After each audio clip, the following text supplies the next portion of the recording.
আসসালামু আলাইকুম এভরিওয়ান। আজকের রেসিপি হচ্ছে মলা মাছ ভেজে পেঁয়াজ আর টমেটো দিয়ে কিভাবে ভুনা করি সেটাই তোমাদের সাথে শেয়ার করব। তো এইভাবে রান্না করে তোমরাও খেয়ে দেখতে পারো। রেসিপিটা কিন্তু খুবই মজার এবং হাতে থাকা কিছু উপকরণ দিয়েই তোমরা এই রেসিপিটা তৈরি করতে পারবে। চলো রেসিপিটা শুরু করা যাক।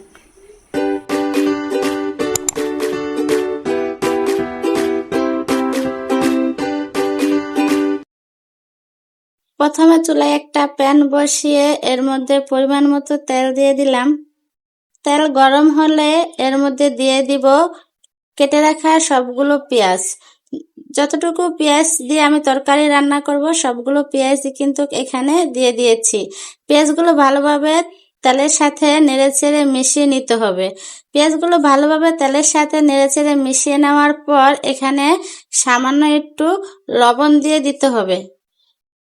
দেখতে পাচ্ছ আমি কিন্তু পেঁয়াজগুলো ভালোভাবে তেলের সাথে নেড়েচেড়ে মিশিয়ে এখানে সামান্য পরিমাণ লবণ দিয়ে দিচ্ছি।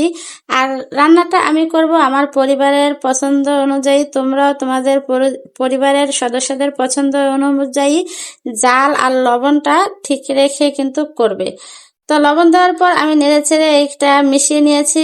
পেঁয়াজ থেকে যে পানিটা ছেড়েছে তা শুকিয়ে যাওয়ার পর আদা রসুন পেস্ট দিয়ে দিয়েছি, কারণ পেঁয়াজ ভুনার মধ্যে আদা রসুন পেস্ট দিলে এটা খেতে কিন্তু খুবই ভালো হয়, আর এতে করে তরকারিটা নষ্ট হওয়ার সম্ভাবনা খুবই কম থাকে। পেঁয়াজ ভুনাতে আদা রসুন দেওয়ার চেষ্টা করবে। যদি তোমরা কেউ পছন্দ না করো তাহলে নাও দিতে পারো। তো পেঁয়াজটার সাথে আমি আদা রসুনগুলোকে ভালোভাবে মিশিয়ে নেওয়ার পর দেখতে পাচ্ছ পেঁয়াজগুলো আমি এমন ভাজা ভাজা করেছি যে কিছুটা লালচা হয়ে গেছে। এই অবস্থায় আমি এখানে দিয়ে দিলাম পরিমাণ মতো হলুদের গুঁড়া, পরিমাণ মতো মরিচের গুঁড়া। এখন সামান্য একটু পানি দিয়ে ভালো করে এটাকে কষিয়ে নেব। সামান্য একটু পানি দিয়ে নেড়ে চেড়ে হলুদ আর মরিচের গুঁড়ার সাথে পেঁয়াজগুলোকে কষিয়ে নিতে হবে। রান্নার স্বাদ তখনই ভালো আসে যদি মশলা ভালোভাবে কষানো হয়। আমি ততক্ষণ সময় পর্যন্ত কষাবো যতক্ষণ পর্যন্ত উপরে তেলটা বেশি না আসে। দেখতে পাচ্ছ আমার কিন্তু উপরে তেলটা বেশি এসেছে, আর যে পানিটা আমি এখানে ব্যবহার করেছি তাও কিন্তু শুকিয়ে গেছে। এখন আমি পরিমাণ মতো পানি দিয়ে দিব। তরকারি পরিমাণ মতো পানিটা আমি দিয়ে দিয়েছি। একেবারে ওই পরিমাণ পানি দিব যে পরিমাণ পানি পুরো তরকারিতে আমি ব্যবহার করব। দেওয়ার পর আমি একটা ঢাকনার সাহায্যে ঢেকে দিলাম। একটা বলক আসা পর্যন্ত একটা বলক চলে এসেছে। এই অবস্থায় আমি ঢাকনাটা খুলে ভেজে রাখা মলা মাছগুলো দিয়ে দিচ্ছি। ভেজে রাখা মলা মাছগুলো দেওয়ার পর এগুলো নেড়ে চেড়ে পেঁয়াজের সাথে ভালো করে মিশিয়ে নিতে হবে। রান্নার মাঝে অবশ্যই লবণটা চেক করে নেবে, কারণ আমি প্রথমেই লবণটা দিয়েছিলাম আমার পরিমাণ অনুযায়ী, তাই পুনরায় আর লবণ দিতে হয়নি। তোমরা অবশ্যই চেক করে নেবে। আবারও একটা বলক পর্যন্ত অপেক্ষা করতেছি। দেখতে পাচ্ছ আবার যখন আরেকটা বলক চলে এসেছে মাছ দেওয়ার পর, তখন আমি ঢাকনাটা তুলে কেটে রাখা টমেটোগুলো দিয়ে দিয়েছি। তোমরা এখানে টমেটো তোমাদের পছন্দ অনুযায়ী দিতে পারো। তোমরা চাইলে টমেটো দিতেও পারো, না চাইলে শুধু যদি পেঁয়াজ দিয়ে ভুনা করতে চাও তাহলে টমেটো না দিয়ে শুধু শুকানো পর্যন্ত অপেক্ষা করতে পারো।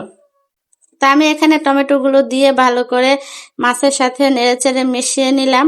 এখন ঢাকনা দিয়ে ডেকে আবার একটা বলক পর্যন্ত অপেক্ষা করব।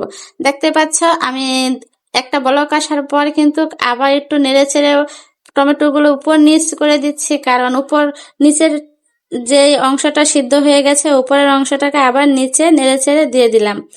তোমরা যদি চাও এভাবে রান্না করে খেয়ে দেখতে পারো, খুবই সুস্বাদু কিন্তু হয়। এখানে আমি একটু ঝাল ঝাল রান্না করব, সেজন্য মরিচ মাঝখান দিয়ে কেটে দিয়েছি। তোমরা চাইলে আস্তা মরিচটাও দিতে পারো। তো দেখতে পাচ্ছ মরিচ দেওয়ার পর কিন্তু যখন একটা বলক এসেছে তখন আমি এগুলাকে আবার নেড়ে চেড়ে দিয়েছি। তো এখন আর মরিচটা বেশি সিদ্ধ করব না, আমার মরিচটা সিদ্ধ হয়ে গেছে। এই অবস্থায় আমি চুলাটা বন্ধ করে ধনিয়া পাতা দিয়ে দিব।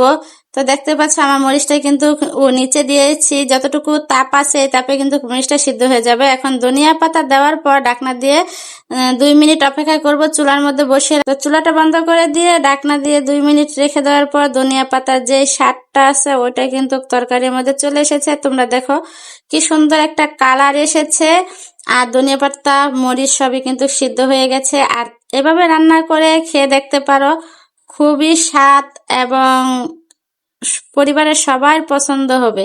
ধন্যবাদ তোমাদের সবাইকে তোমাদের মূল্যবান সময় নিয়ে ভিডিও দেখার জন্য।